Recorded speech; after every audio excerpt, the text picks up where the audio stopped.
تلك الدار الآخرة نجعلها للذين لا يريدون علوا في الأرض ولا فسادا والعاقبة للمتقين. قال حدثنا أحمد بن عيسى قال حدثنا عبد الله بن وهب قال أخبرني عمرو ibn al-Harith anna Sa'id ibn Abi Hilal haddathahu, ini dari Mesir juga, anna Nafi'an haddathahu anna Abdullah ibn Umar kana idha hadara lam yuftir wa kana yasilu Sya'ban bi Ramadan wa yaqul al-lailu afdal. Ini Abdullah ibn Umar ya, kalau beliau tidak safar, beliau tidak berbuka. Dan beliau menyambung puasa Sya'ban dengan Ramadan. Sambung 2 bulan.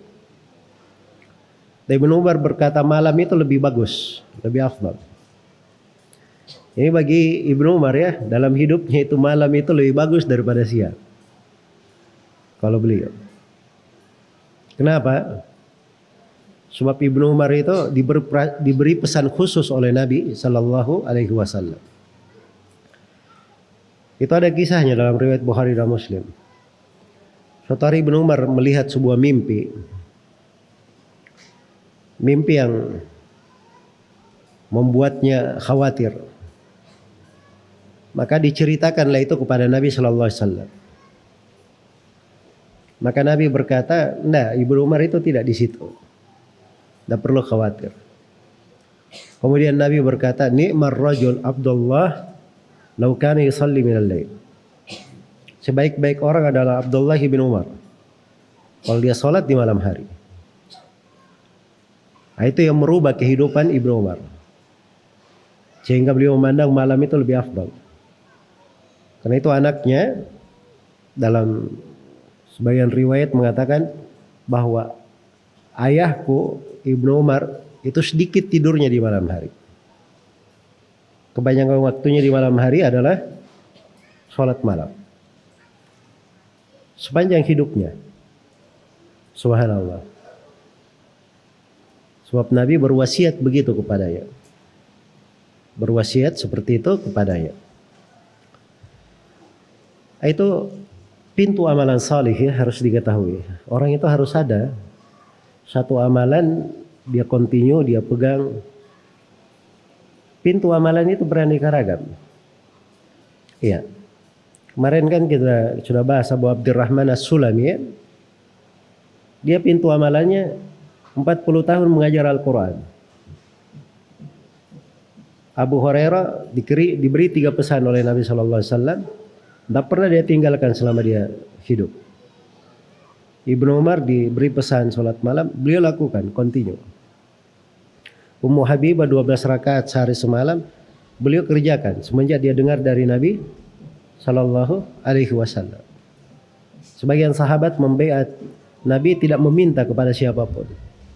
Maka sahabat-sahabat itu dilihat katanya kalau dia berkendaraan jatuh cambuknya pun dia tidak minta tolong kepada temannya, tolong ambilkan. Kan wajar kan biasanya lumrah minta tolong ya. Tapi ini enggak, dia turun diambil sendiri. Karena dia sudah mengambil janji seperti itu. Iya. Itu bagus ya. Dan kebanyakan ulama itu prinsipnya mereka adalah seorang yang menyandang ilmu sepanjang dia hidup. Penuntut ilmu, orang yang belajar ilmu, sering mengulangi ilmu sepanjang dia hidup. Sepanjang dia hidup. Dan itu yang paling mudahnya. Makanya menjadi penuntut ilmu itu nikmat besar.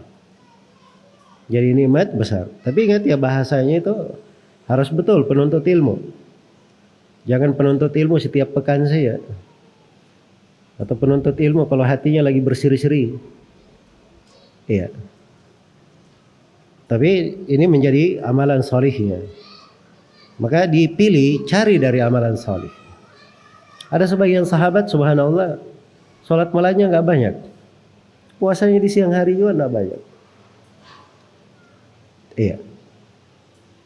Tapi dia punya amalan apa? Hatinya itu tidak pernah ada kedengkian kepada siapapun dari kaum muslimin. Dia selalu cinta kebaikan untuk orang.